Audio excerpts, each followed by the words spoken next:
हाँ जी बच्चों, कैसे हो आप सभी। स्वागत है आपका आपके अपने प्यारे से YouTube चैनल 360 जॉब टारगेट पे। जैसे कि आप सबको पता है कि हरियाणा ग्रुप डी में भी साइंस इंपॉर्टेंट रोल प्ले करेगी, हरियाणा पुलिस में भी। जैसे कि मैंने शॉर्ट वीडियो डाल के बताया आपको 10 नंबर की साइंस जो है वो आने वाली है। और हरियाणा पुलिस का जो पीछे पेपर हुआ था उसी से मैंने एक क्वेश्चन उठाया और उसको मैं डिस्क्राइब करूंगी पहले तो, और उसके बाद में इससे रिलेटेड जितने भी क्वेश्चन बनते हैं उन सबको ही बहुत अच्छे से बताऊंगी। और दूसरी बात मैं आपको ये बता दूं कि हरियाणा पुलिस के लिए साइंस की क्लास 4 से 5 बजे जो है इसकी टाइमिंग रहेगी। ये क्लास जो है हम मंडे से स्टार्ट कर लेंगे, ठीक है। और मंडे से बहुत बढ़िया तरीके से आप इसको करेंगे। तो यहाँ पर देखिए, पाचन में पेप्सिन का प्राथमिक कार्य क्या है, ये क्वेश्चन हमसे पूछा गया है। यहाँ पर अपने को वर्ड पकड़ना है क्या, पेप्सिन, ठीक है। यहाँ पर पेप्सिन को पकड़ना है। और देखो, what is the primary function of pepsin in the digestion.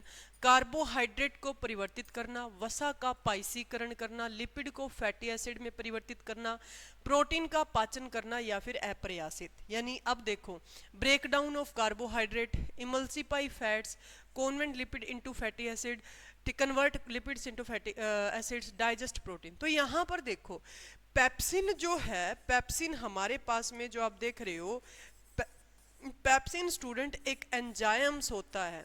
Enzyme होता है जो क्या करता है, प्रोटीन को डाइजेस्ट करवाता है। तो यानी कि अपना यहाँ पर आंसर तो क्या हो जाएगा, डी आ जाएगा। क्या आ जाएगा, डी आ जाएगा। रीजन यही है कि ये 10th क्लास के एनसीईआरटी से पूछा हुआ क्वेश्चन है। तो देखो, पेप्सिन जो है ये प्रोटीन का एक एंजाइम है। पेप्सिन क्या करता है, प्रोटीन को पेप्टोन्स में ब्रेक डाउन करने का काम करता है। ध्यान रखिएगा, आपसे क्वेश्चन इस टाइप से भी पूछा जा सकता है कि प्रोटीन को पेप्टोन्स में कौन तोड़ता है, तो वो एंजाइम है पेप्सिन। कौन से वाला, पेप्सिन। तो देखिए, अलग अलग एंजाइम्स है। जैसे कि हम फूड डाइजेस्ट का काम करते हैं, यानी कि भोजन के पाचन का जब हम काम करते हैं तो हमारे मुंह में भोजन लेते हैं जब हम, ठीक है, मुंह से इंजेस्ट करते हैं, मुंह से ही खाना खाते हैं हम लोग। तो हमारे पास में जो सबसे पहले हमारे जो भोजन जाता है वो सलाइवा के अंदर मिक्स होता है। किसमें मिक्स होता है, सलाइवा यानी कि लार, ठीक है। सलाइवा के अंदर मिक्स होता है, यानी कि लार के अंदर मिक्स होता है। इस लार में एक एंजाइम होता है जिसको आप बोलते हैं पटाइलिन, यानी कि हिंदी में ही क्या बोला जाता है, पै साइलेंट रहता है, बोलते हैं टाइलिन, ठीक है। और इसका जो पटाइलिन या टाइलिन का जो दूसरा नाम है वो क्या है, सैलिवरी अमाइलेज, यानी कि लार में पाया जाने वाला अमाइलेज जो होता है, सैलिवरी अमाइलेज, ठीक है। क्योंकि इसके आगे सैलिवा क्यों लगाया, उसका रीजन है क्योंकि हमारे पेट में जब जाता है खाना, उसके बाद में छोटी आंत में जाएगा, स्मॉल इंटेस्टाइन में जाएगा। तो अंगनाशय जो है, पेनक्रियाज जो है, पेनक्रियाज से भी एक अमाइलेज जो है वो इसके अंदर मिक्स होता है, जिसको पेनक्रिएटिक अमाइलेज बोलते हैं। तो ये अमाइलेज दो टाइप के होते हैं हमारी बॉडी में। एक तो हमारा होता है सैलिवरी अमाइलेज जो लार के अंदर होता है, एक हमारा होता है पेनक्रिएटिक अमाइलेज जो हमारे पेनक्रियाज यानी कि अंगनाशय रस के अंदर पाया जाता है, जो भोजन के पाचन का काम करता है। तो ये जो टाइलिन है, पटाइलिन है, अमाइलेज है, यानी कि यहां से स्टार्च का ब्रेकडाउन स्टार्ट हो जाता है। स्टार्च यानी कि कार्बोहाइड्रेट। स्टार्च किसकी फॉर्म है, कार्बोहाइड्रेट की एक फॉर्म है। किसकी फॉर्म है, कार्बोहाइड्रेट की। स्टार्च किसका एक टाइप है स्टूडेंट, तो स्टार्च जो टाइप है वो किसका है, कार्बोहाइड्रेट का टाइप है। स्टार्च का पाचन, क्वेश्चन क्या आता है आपके पेपर में, स्टार्च का पाचन कहां से शुरू होता है, स्टार्च का पाचन कहां से शुरू होता है, ये आपके लिए क्वेश्चन आता है। तो बच्चों, स्टार्च का जो पाचन शुरू हो जाता है वो मुख से ही शुरू हो जाता है, यानी कि मुंह से ही शुरू हो जाता है, माउथ से ही शुरू हो जाता है। और जो सबसे पहला एंजाइम माउथ के अंदर आता है वो कौन सा होता है, टाइलिन।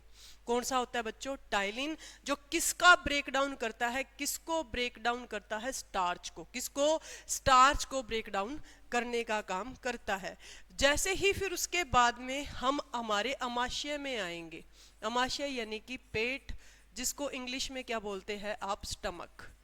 तो जब आप स्टमक की बात करें तो स्टमक जो है, पेट जो है, इसकी जो दीवारें, आपसे पूछा जाए अमाशय की जो दीवारें हैं, वॉल्स ऑफ स्टमक जो है, इसको किस नाम से जाना जाता है? तो हिंदी में इसको बोलेंगे, इनको पाइलोरिक ग्रंथियां बोलते हैं बच्चों। क्या बोलते हैं? पाइलोरिक ग्रंथियां। इंग्लिश में बात करें तो इनको बोला जाएगा पाइलोरिक ग्लैंड्स। ये जो पाइलोरिक ग्लैंड्स हैं, ये इसके अंदर एक तो पाया जाता है जठर रस। आपसे पेपर में पूछा जा सकता है कि अमाशय के अंदर, स्टमक के अंदर कौन सा जूस होता है? तो आप बताओगे गैस्ट्रिक जूस। कौन सा जूस होता है? गैस्ट्रिक जूस होता है। कौन सा? Gastric juice. जैसे कि मैं बोलूं कि लीवर, यकृत जिसको आप बोलते हो, लीवर मानव शरीर का सबसे बड़ा, आपसे पूछा जाए मानव शरीर का सबसे बड़ा आंतरिक अंग कौन सा है? सबसे बड़ा आंतरिक अंग, ठीक है, क्या पूछा जाए? मानव शरीर का सबसे बड़ा आंतरिक अंग, यानी कि largest organ of the inner organ, largest inner organ of the human body. या आपसे पूछ लिया जाए कि मानव शरीर की सबसे बड़ी ग्रंथि कौन सी है? क्या पूछ लिया जाए? मानव शरीर की सबसे बड़ी ग्रंथि कौन सी है? तो मानव शरीर की सबसे बड़ी ग्रंथि हो गई, ठीक है। या आपसे पूछ लिया जाए स्टूडेंट की मानव शरीर का सबसे बड़ा आंतरिक अंग कौन सा होता है? तो वो लीवर होता है। इस लीवर से जो जूस सिक्रेट होता है वो होता है पीतरस। कौन सा? पीतरस, बाइल जूस। अभी तक आपने देखा कि मैंने आपको बताया कि जो अमाशय की दीवारें होते हैं, जठर रस होते हैं, इसके अंदर भी क्या पाए जाते हैं? एंजाइम्स पाए जाते हैं जो भोजन के डाइजेशन में काम करते हैं। तो आपसे एक कई बार वो क्वेश्चन पूछ लेते हैं कि ऐसा कौन सा जूस होता है ह्यूमन बॉडी में, ऐसा कौन सा रस होता है जिसके अंदर कोई भी एंजाइम नहीं होता?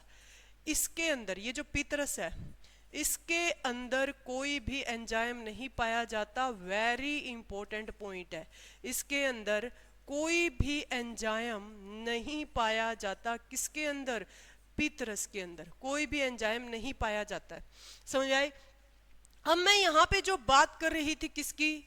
स्टमक की दीवारें, पाइलोरिक ग्रंथियां बोलते हैं। इसके अंदर जठर रस होता है। गैस्ट्रिक जूस जो होता है, इस गैस्ट्रिक जूस के अंदर एक तो HCl होता है, HCl यानी कि हाइड्रोक्लोरिक एसिड। अब यहाँ से पेपर में क्वेश्चन आता है कि ह्यूमन के स्टमक में कौन सा एसिड होता है? तो क्या बताओगे? हाइड्रोक्लोरिक एसिड होता है। एक इसके अंदर होता है म्यूकस। आप हिंदी में भी इसको क्या लिखेंगे? म्यूकस ही लिखेंगे। ये जो म्यूकस होता है वो क्या काम करता है कि हाइड्रोक्लोरिक एसिड जो ह्यूमन की बॉडी में पाया जाता है, इसको ज्यादा सिक्रेट होने से रोकता है कि ये ज्यादा स्रावित ना हो। अगर ये ज्यादा हुआ तो हमारे पेट में अल्सर हो जाएंगे। HCl इतना ज्यादा नुकसानदायक होता है, अगर ये बढ़ जाए तो अल्सर हो जाते हैं ह्यूमन के पेट में। तो वो क्यों होते हैं? क्योंकि HCl बढ़ जाता है और म्यूकस इसको रोकता है, यानी कि प्रोटेक्ट करता है। समझ में आ गई इतनी बात? अब जब तक ये HCl जरूरी भी है, क्योंकि ये जो पेप्सिन, जहां से आपके पेपर में क्वेश्चन आया है, ठीक है, किसका ब्रेकडाउन करता है? प्रोटीन का ब्रेकडाउन पेट में स्टार्ट हो जाता है। और वो कौन स्टार्ट करता है? पेप्सिन। तो पेप्सिन को एक्टिवेट करने का काम ह्यूमन बॉडी में, ठीक है, पेप्सिन को एक्टिवेट करने का काम जो करता है वो कौन करता है? HCl करता है। पेप्सिन को एक्टिवेट करने का काम जो ह्यूमन बॉडी के अंदर करता है वो कौन करता है बच्चों? HCl करता है। कौन करता है? HCl। तो आज के लिए इतनी मेरे ख्याल से डेफिनेशन बहुत है। उसके बाद में नेक्स्ट पॉइंट की बात करेंगे, नेक्स्ट क्वेश्चन की बात करेंगे, और 4 से 5 लाइव क्लास ऐसे ही इंपॉर्टेंट क्वेश्चंस आपके लिए लेकर आऊंगी।